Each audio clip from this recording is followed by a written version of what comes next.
이재명에게 정치란 무엇인가 한번 보겠습니다. 이게 1시간도 훨씬 넘는 대담인데요. 이재명 후보 2022년 1월 6일 날 차기 정부 운영과 주요 정책 분야 토론회가 있는데 행정학회 초청으로 토론회가 있었는데 그게 그러니까 대선 후보 초청 토론회죠. 그 행정학회에서 행정학 교수들이 주로 불러서 했습니다. 1시간이 넘는 건데 17분 그 부분만 여러 다양한 주제가 있는데 내가 그 관심을 가지고 있는 그 부분만 17분짜리를 이재명이 어떤 사람인지 볼 수 있도록 그렇게 해서 이재명에게 정치란 무엇인가? 내가 오늘 정치란 무엇인가를 얘기하려고 하잖아요. 정치란 무엇인지 보겠습니다. 후보님께서 기조연설을 하실 때 말씀 중에 보면 국민 주권을 가장 우선시하고 경제적 기본권, 평화 통일과 관련된 부분에 대해서 어떻게 보면 헌법적인 부분 내용까지도 포괄하는 어떤 국정 운영의 방향성 어떤 그런 부분들을 좀 강조를 하신 것 같습니다. 제가 좀 가지고 있는 질문은 결국 비슷한 부류입니다. 결국은 역대 정부나 또는 국정 운영에서 가장 중요한 것이 바로 헌법적 가치, 헌법적 기본 원리를 잘 수호하느냐가 가장 중요하다고 봅니다. 그런 차원에서 봤을 때 이제 후보님께서는 차기 정부에서 어떠한 헌법적 가치들을 좀 더 주안점을 두고 강화할 건지 또 이 부분을 반드시 지켜내야 되겠다. 어떤 그런 특단의 좀 대책들이 좀 있으시면 좀 말씀 주시기 바랍니다. 근데 뭐 헌법에 표현되어 있는 가치들 중에 중요하지 않은 게 뭐 어디 있겠어요? 맞습니다. 다 중요하죠. 우리 사회 전체의 합이고 또 우리가 앞으로 가야 될 가치와 지향을 제시하는 것이라서 중요하지 않은 게 없는데 그 중에서도 굳이 하나 꼽아야 된다면 제가 아까 기조 발제문에도 썼던 것처럼 국민주권주의입니다. 국민주권주의. 근데 우리가 착각하는 게 꽤 있어요. 특히 이제 정치를 오래 했던 분들한테서 발견할 수 있는 뭐 현상이랄까? 좀 나쁘게 얘기하면 증상인데 본인이 행사하는 권한을 본인의 것으로 착각하는 경우가 참 많은 것 같아요. 자기 걸로 생각해요. 예를 들면 내가 4년 동안 내가 맡은 거야. 이렇게 생각합니다. 그래서 보통 이제 일방적이 돼요. 강요하죠. 던지고. 근데 저는 이게 국민주권주의에 반하는 사고다라고 보는 겁니다. 기본적으로 대통령이라는 존재를 딱 하나 떼놓고 본다면 이제 두 가지 측면이 동시에 있는 것 같거든요. 대표하는 존재냐, 대표. 또는 대리하는 존재냐. 둘 다 있죠. 둘 다 있는데 이제 과거에는 대표한다는 측면을 매우 강조했던 것 같습니다. 실제로 이제 본인들도 대표한다는 생각을 많이 했고 그래서 지도자라고 스스로 이름을 붙였고 보통 정치 지도자라고 저는 아까 이어서 그런 말 잘 못하겠던데 하여튼 보통 이제 그렇게 말하죠. 그리고 그 지배하려고 하는 본능을 사실 숨기면서도 사실 여러 영역에서 표출됩니다. 보통 이제 일방적이 되죠. 일방적. 그래서 이거를 저는 바꾸는 게 제 좀 정치적인 목표 중에 하나입니다. 그래서 제가 공복이라고 보통 표현하는데 공직자들을 이제 권한을 위임받고 또 주어진 예산들을 누구를 위해서? 국민을 위해서. 누구의 의지에 따라? 국민의 의지에 따라서. 누구의 권한으로? 국민의 권한으로. 대신하는 것이다라고 말씀드리고 그래서 공복이라고 말하는데 이 복자가 원래 모습이라는 뜻이잖아요. 그래서 제가 아니 공직자는 다 모습입니다. 저 모습입니다. 이렇게 얘기했더니 품격 떨어진다고 그 단어를 못 쓰게 하더라고요. 그래서 요새는 좀 바꾸고 있어요. 일꾼 이렇게. 일꾼 또는 대리인. 피용자, 여러분도 혹시 이게 무슨 용어가 좋을지 한번 제시를 해주세요. 어쨌든 저는 대표하는 측면이 있지만 대리하는, 지휘받아서 명령받아서 대신 일하는 대리, 수임인 이런 정도가 적정하다라는 생각을 합니다. 그래서 국민주권주의, 이 나라의 주인은 국민이다라고 우리가 말은 해놓지만 진짜 현실적인 정치 행정에 있어서 주인으로 인정하냐. 제가 좀 전에 사실은 이제 CES 그 행사 관련해서 기업인들하고 대담을 하고 왔는데 그 기업인들이 이거 해주세요. 또는 이거 이렇게 해야 되는데 어떻게 생각하면 자꾸 물어봐요. 그래서 제가 그 사실 물어볼 필요가 없는 거죠. 그냥 그대로 하면 되는 거죠. 왜냐하면 우리는 국민이 맡긴 권한으로 국민이 맡긴 예산을 대신 집행하니까 국민이 원하는 걸 해야 되지 않습니까? 그래서 제가 성남시정, 경기도정을 하면서도 제가 체감한 게 있는데 정치인은 정치적 지지가 중요하거든요. 아주 편하게 얘기하면 인기. 그 인기를 얻는 비결이 뭘까? 지지를 획득하는 길이 뭘까? 이걸 좀 고민을 많이 했는데 당연히 고민하지 않겠어요. 그래서 결론은 제가 그거였습니다. 국민이 원하는 걸 하면 된다. 국민이 원하는 것 중에 이런 게 있어요. 민원이라고 하는 게 있습니다. 민원. 이 민원 그러면 공무원들은 보통 일단 짜증부터 내요. 민원의 이미지가 어떠세요? 민원 뭔가 짜증나고 네, 불편하고 살짝. 피해야 되고 이런 네, 느낌이잖아요. 네, 그렇습니다. 자, 이 민원에 대한 인식 자체를 바꾸자. 국민이 원하는 걸 하는 게 정치고 행정이고 국민이 원하는 걸 잘하면 인기가 올라간다. 그 얘기는 안 했습니다, 제가. 그 제가 개인적인 이익을 하는 것이어서 정치는 국민이 원하는 걸 하는 거다. 뭘 원하는지 찾자. 그래서 제가 특히 이제 일선 행정을 하는 동장 또 공무원들 이분들한테 민원을 많이 발견해 오면은 인사 가점을 줘서 우선 승진시켜 주겠다. 해결을 하는 건 신경 쓰지 말고 본인이 할 수 있는 건 하고 못하는 건 다 넘겨라. 그냥 보고만 해라. 그러면 우리가 구청에서 할 거는 구청에서, 시청 본청에서 할 건 본청에서, 제도를 바꿀 거는 의회와 시장이 알아서 할 테니까 무조건 발견만 많이 해와라. 그래서 건수를 보고하게 했어요. 건수를. 그랬더니 나중에 제가 실제로 민원 건수가 많은 동장을 먼저 승진시키고 그랬거든요. 그게 소문이 나니까 진짜네 이래가지고는 민원 쪼개기를 하더라고요. 실적을 많이 해야 되니까. 그래서 제가 그냥 말하지 않고 놔뒀어요. 왜냐하면 쓰레기 많이 버려져 있으면 A 구역 1개, B 구역 쓰레기 많으면 2개, C 구역 쓰레기 많으면 3개. 좋잖아요. 이게 원래 1개로 해야 되는데. 그래서 이런 걸 다 허용을 했더니 정말로 열심히 찾아다니고 예. 또 나중에는 제가 국민이 원하는 일을 하는 방법 중에 하나로 직접 다 만난다. 그래서 제가 모든 동에 연초가 되면 제한 없이 막 엄청나게 큰 강당 같은 거 모아놓고요. 원하는 사람 다 오세요. 하고 싶은 말 다 하세요. 이랬더니 뭐 보통 첫 해에는 한 500명씩 동별로 300에서 500명이 와요. 못 들어오는 사람도 있고. 그래서 뭐 더 큰 데를 가고 그랬는데 거기서 하고 싶은 말 다 하세요. 발언할 사람 다 발언하고. 종이도 한 장씩 나눠드리고 자기 이름 안 써도 된다. 연락처를 쓰면 또 이거 어떻게 처리는 다 알려드립니다. 라고 해가지고 양식 주고 다 쓰라고 해서 그걸 이제 다 모으는 거예요. 근데 첫 해 그걸 모았더니 이만큼 되더라고요. 이만큼. 2권. 이렇게. 다음 해가 되니까 절반으로 줄어들고 제가 퇴임하기 전해, 그러니까 그 퇴임하던 전해, 제가 3월달에 퇴임을 했는데 그 전해에는 보니까 요만큼 줄어들었어요. 그 사람들이 잘 안 와요. 그 연초에 가도 그냥 인사하러 오는 관변단체 회장이나 있지, 막 무슨 시장한테 이거 한번 해야지 이런 사람이 다 없어졌어요. 다 설명해드리고 합리적인 건 들어드리고 불합리한 거는 안 된다고 얘기해주고 이런 일에서 안 됩니다 설명하고 쳐들어오면 제가 설명하고 일어났더니 결국은 제가 성남시장을 하면서 분당에서도 소위 민주당의 무덤이라고 불리던 분당에서도 제가 지지율이 더 높아져가지고 나중에는 분당에서도 득표율이 더 올라갔어요. 본시가지보다 오히려 그랬는데 제가 드리고 싶은 말씀은 결국 정치는 국민이 원하는 것을 해내는 것이다. 그래서 민원에 대한 생각도 바꾸고 정책 제안도 당사자가 원하는 게 뭔지를 열심히 찾아내는 게 여기 더 나은 일이 관료들끼리 모여가지고 막 머리 짜내고 그럴 필요 없다. 본인이 관련된 단체, 사람, 전문가들 자주 만나가지고 뭐 필요하세요? 라고 물어봐서 그중에 고르면 된다.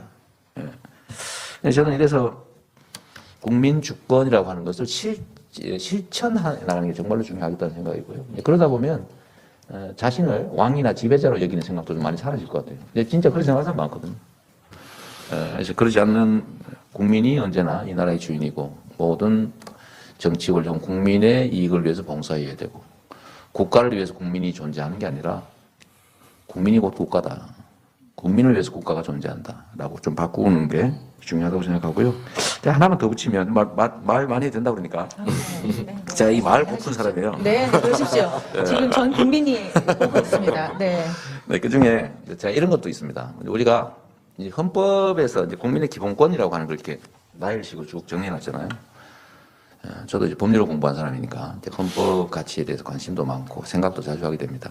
그래서 우리는 소위 이제 시민권이라는 이름으로 자유권에 대해서 우리 관심을 많이 가졌고 이제 그것 때문에 투쟁도 많이 했고. 네. 그래서 지금 이제 자유권은 세부적으로 여러 가지 문제들이 남아 있긴 하지만 기본적으로는 쟁취됐다, 획득됐다 이렇게 보여져요. 자유권. 그 다음에 이제 최소한의 인간적인 생존을 위한 소위 사회권이라고 불리는 영역이 기본권도 상당 정도는 확보됐다. 물론 우리 OECD 평균에 비하면 매우 턱없이 부족하긴 하지만 60% 정도에 불과하지만 어쨌든 사회복지 정책들도 상당히 좀 자리 잡고 국력도 국가의 부도 많이 커져서 60%밖에 안 돼도 꽤 괜찮은 이제 사회권을 확보해 가는 것 같습니다. 물론 부족한 게 많죠. 근데 저는 이걸 좀 넘어서서 이제는 우리가 이 기술 발전, 그 다음에 온 국민의 노력으로 만들어낸 혁신의 결과, 소위 경제적 풍요를 최소한 같이 좀 나누어야 되는 시대가 오지 않았냐는 생각을 하는 거예요. 예, 경제적 기본권이라고 이름을 붙이고 싶고, 이제 그거는 인간다운 생활을 할 권리라는 그 표현으로 헌법에 표현이 되어 있는데 구체적이지 않죠. 그래서 저는 우리가 나아가야 될 방향이 뭐냐, 헌법적 가치는 결국 경제적 기본권에 있지 않냐라는 생각을 하는 거죠.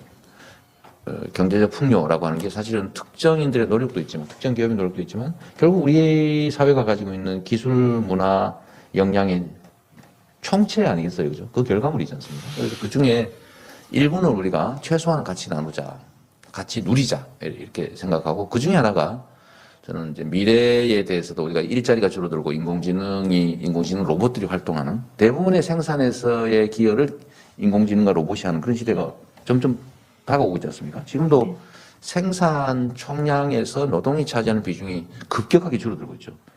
근데 인류 역사는 원래 생산에서 노동이 차지하는 비중을 줄여가는 역사였다고 저는 생각해요. 그러니까 일자리 총량이 줄어든 거죠. 다만 이제 일자리를 나누는 거죠. 일자리를 고도화하고 또 새로운 일자리 만들어내고 이러면서 그 일자리를 늘려받고, 근데 그걸 통해서 소득 분배를 해왔는데, 1차 분배를 해왔는데, 이제 앞으로는 생산에서 사람이 필요로 하는 용역, 제품, 서비스를 생산하는데 노동이 차지하는 비중이 점점점 줄어들죠.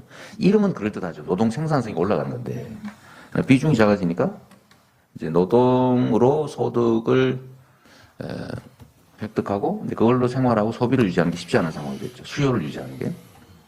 그래서 저는 이제 기본소득이라고 하는 걸 우리가 생각해내야 된다. 지금 당장은 아직은 아니라고 생각되지만 결국 시간이 지나면 지날수록 생산성이 급격하게 기술적 힘 때문에 올라갈 것이라서 노동을 통한 소득 만들어놓은 생활이 어려운 상황이 곧 올 수 있다. 그걸 대비해야 된다라고 제가 기본소득을 말씀드린 것이고요. 지금 당장 하자는 건 아니고 준비하자.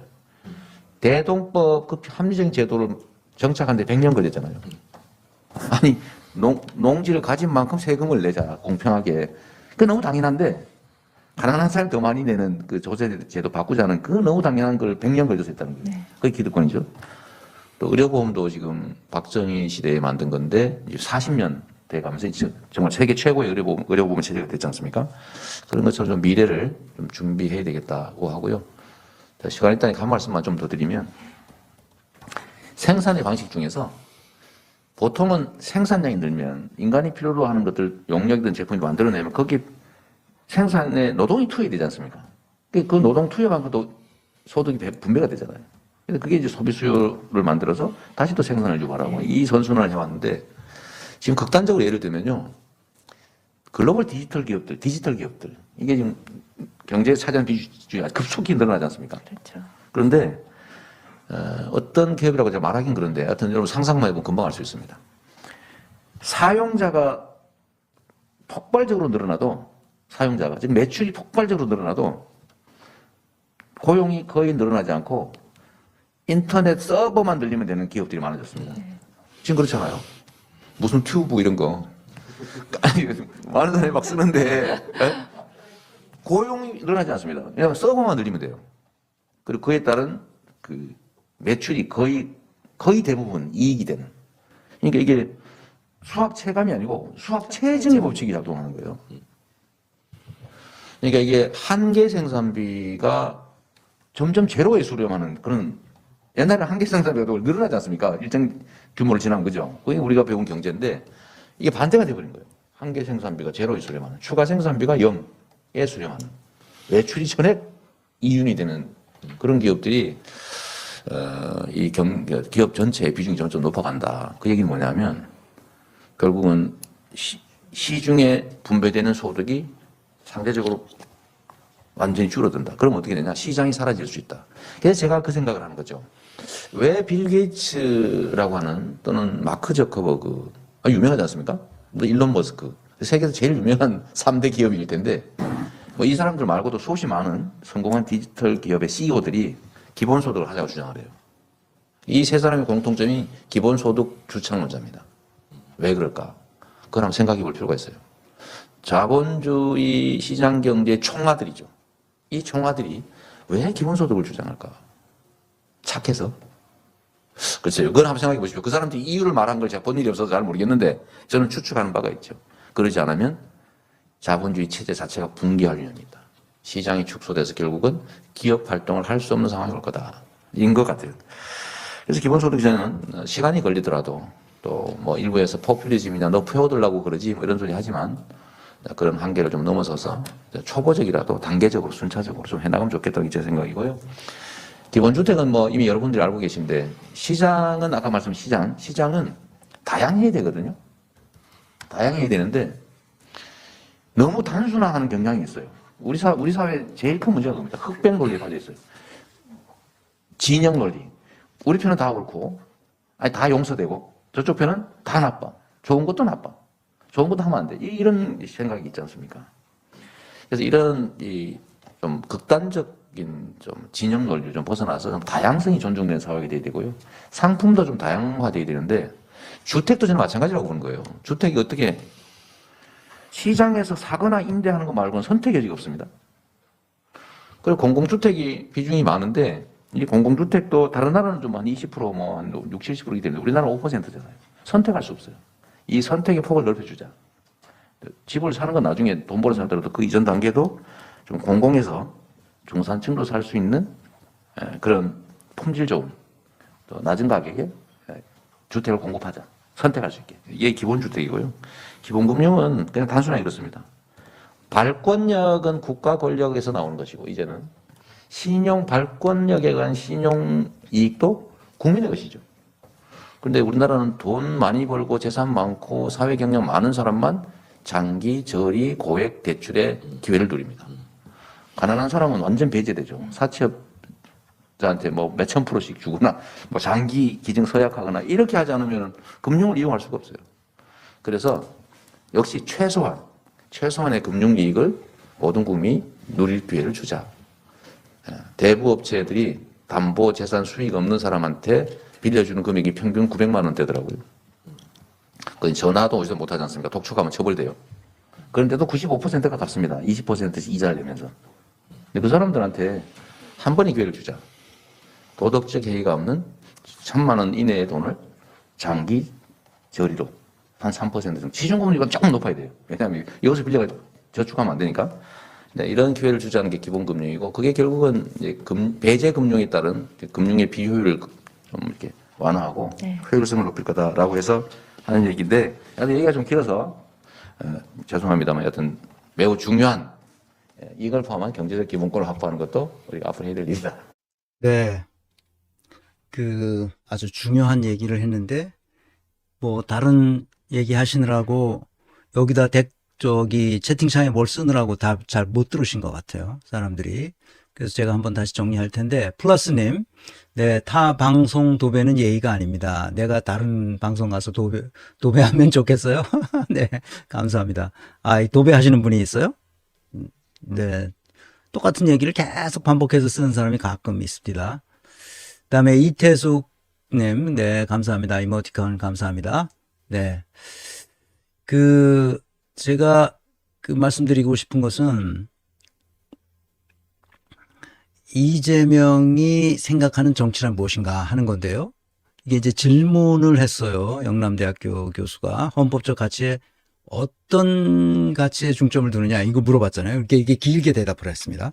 뭐 다른 것도 있는데 그건 뭐 다른 문제고 또 요 부분만 얘기를 하면 국민 주권주의를 강조하고 싶다는 거죠. 국민 주권주의. 이게 나는 주권 재민 사상이라는 거죠. 주권은 국민에게 있다는 거죠. 그래서 국민 주권주의를 강조하고 싶다. 오래 정치를 했던 분들은 자신이 가진 권력이 자신이 것으로 착각하는 경우가 많다. 내가 투표로 당선됐으니까 이제는 내 마음대로 해도 된다. 왜? 내가 권력을 쟁취했으니까 내가 이렇게 해도 된다. 이렇게 생각한다는 거죠. 그래서 그건 잘못됐다는 거예요. 대통령은 대표하는 자리인가? 아니면 대리하는 자리인가? 이 둘 다이지만 대표한다고 착각하여 마치 정치 지도자로 부르는 경우가 있는데 낯간지러운 말이고 국민 주권주의에 반하는 것이다. 그렇죠. 그래서 공무원을 공복이라고 부르는데 공복. 여기서 공짜는 공평할 때 그 공짜고 복은 심부름한다는 복자잖아요. 이제 여기서는 이제 머슴이라는 뜻으로 해석했죠. 같은 말입니다. 머슴이나 심부름꾼이나 뭐 그런 거죠. 반드시 주인의 말을 따라야 되는 거예요. 머슴들은.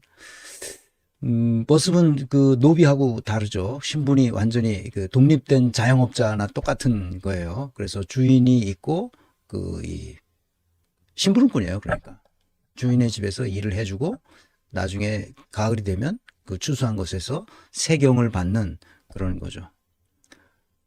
그 독립된 그 인디비주얼 컨트리뷰터입니다. 머슴은.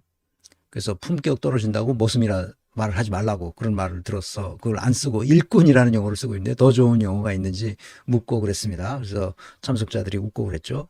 내가 쓰는 용어는 뭐죠? 그놈주의입니다. 그놈 정신. 그놈이라고 불러야 됩니다.